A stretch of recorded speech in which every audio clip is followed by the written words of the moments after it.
Last video में हमने HTML page को रेंडर करना सीखा था with the help of render underscore template method.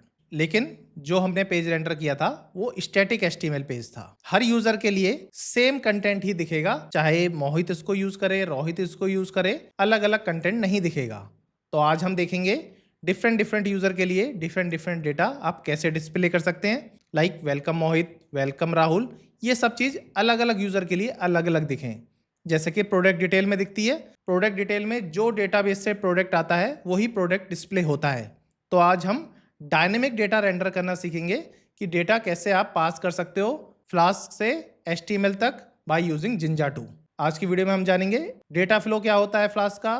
पहला वेरिएबल क्रिएट करेंगे, उस वेरिएबल को एक्सेस करेंगे HTML के अंदर और मल्टीपल वेरिएबल भी पास करके देखेंगे, नंबर पास करके भी देखेंगे कि सब चीज़ फ्लास्क से HTML पे पास हो रही है या नहीं हो रही है। और इस वीडियो के लास्ट में कुछ इंपॉर्टेंट इंटरव्यू क्वेश्चन के बारे में डिस्कस करेंगे जो आज के रिलेटेड बनते होंगे। सबसे पहले मैं रियल वर्ल्ड मोटिवेशनल एग्जांपल आपको दे देता हूँ। सोचो YouTube में जैसे आप लॉगिन करते हो तो वेलकम मोहित आता है। अगर उसी YouTube को कोई डिफरेंट यूजर यूज करे तो उस यूजर का नाम आएगा, वेलकम के बाद नेम चेंज हो जाएगा। ऐसे ही अमेजोन में होता है हेलो मोहित, डिफरेंट यूजर यूज करेगा तो हेलो रोहित। ऐसे ही फेसबुक में, ऐसे ही आप जीमेल के इनबॉक्स में देख पा रहे होगे, सब यूजर के लिए डिफरेंट डिफरेंट नेम आ जाता है क्योंकि वो होता है डायनेमिक डेटा। तो आपको क्या लगता है हर यूजर के लिए अलग HTML फाइल बनती होगी कोड बेस में? नहीं, एक ही HTML पेज को वो डेटा जो डेटा चेंज होना है वही डेटा चेंज करते हैं, बाकी कोड सिमिलर रहता है। एग्जैक्टली यही काम आज हम जिंजा 2 प्लस फ्लास्क की हेल्प से करने वाले हैं। बात करें डेटा फ्लो की, डेटा फ्लो कैसा रहेगा? पहले ब्राउजर कुछ रिक्वेस्ट करेगा, फिर फ्लास्क उसकी राउटिंग चेक करेगा, उसके बाद पाइथन के अकॉर्डिंग वेरिएबल मिलेंगे, वेरिएबल रेंडर अंडरस्कोर टेम्पलेट के थ्रू जिंजा 2 टेम्पलेट पे जाएंगे, उसके बाद वही डेटा ब्राउजर पे डिस्प्ले होगा। ये है एग्जैक्ट फ्लो जिसकी हेल्प से आप डेटा डिस्प्ले कराते हो।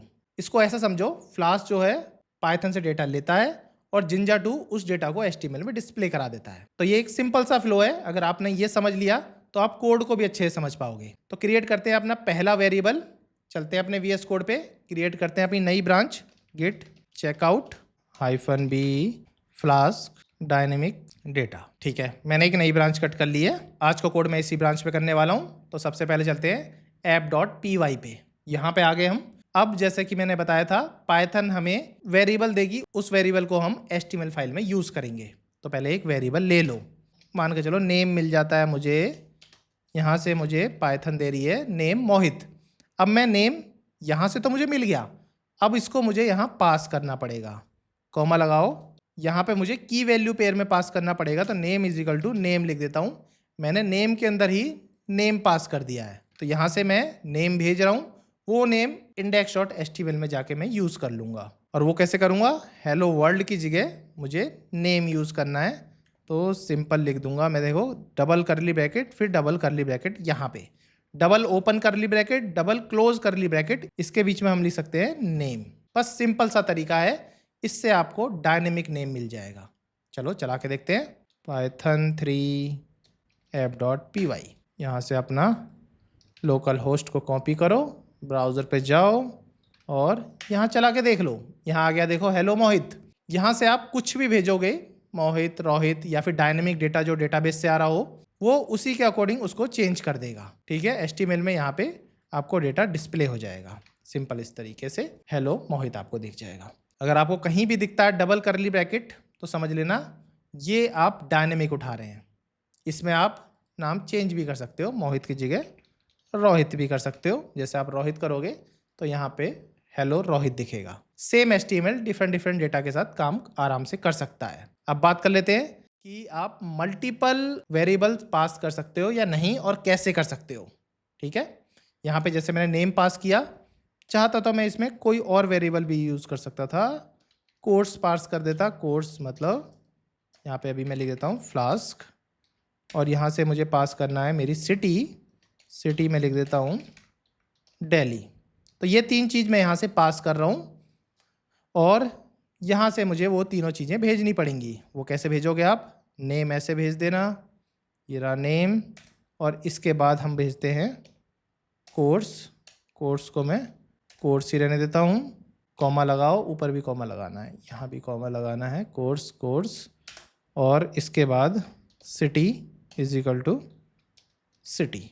बस इतना लिखना है। और इन तीनों चीज़ों को जो आपने यहाँ से भेजी है उन तीनों को आप यहाँ यूज़ भी कर सकते हो। जैसे कि आपने हेलो वर्ल्ड के लिए यूज़ करा, चाहते तो आप इसके अंदर H2 टैग में कर सकते हो कोर्स, जैसे ये कोर्स करा है ऐसे ही आप कर सकते हो सिटी। कोर्स के अंदर जो हमने यहाँ से भेजा है सेम वर्डिंग होनी चाहिए कोर्स, और यहाँ पे लिख दो सिटी। जैसे मैं चला के दिखाऊंगा, यहाँ पे जाएंगे रिफ़्रेश करेंगे तो देखो आपको हेलो रोहित, कोर्स फ्लास्क और सिटी दिल्ली तीनों चीज़ मिल गई। मतलब कि आप मल्टीपल वेरिएबल्स भी पास कर सकते हैं। अब बात करें क्या सिर्फ स्ट्रिंग वेरिएबल ही पास होते हैं, ऐसा नहीं है। आप चाहोगे तो न्यूमेरिक वेरिएबल भी पास कर सकते हो। वो कैसे, इसके आगे लिख दो एज 28, तो इसी के आगे कॉमा लगा के यहाँ लिख दो age is equal to 28। Simple HTML में जाके आप एक एज के लिए बना दो, यहाँ पे लिखो एज, यहाँ पे एज। सिंपल चला के देखोगे जैसे तो आपको यहाँ पे एज भी दिख जाएगी। तो इस तरीके से आप नंबर भी पास कर सकते हो। अब बात कर लेते हैं कुछ इंपॉर्टेंट इंटरव्यू क्वेश्चन की जो इसके रिलेटेड बनते हैं। पहला इंटरव्यू क्वेश्चन बनता है जिंजा 2 में वेरिएबल एक्सेस करने का क्या सिंटैक्स है। दूसरा इंटरव्यू क्वेश्चन बनता है डेटा आप कैसे पास कर सकते हैं, मल्टीपल डेटा वेरिएबल्स कैसे पास कर सकते हैं, और वैल्यू जो है आप कितनी तरीके से पास कर सकते हो।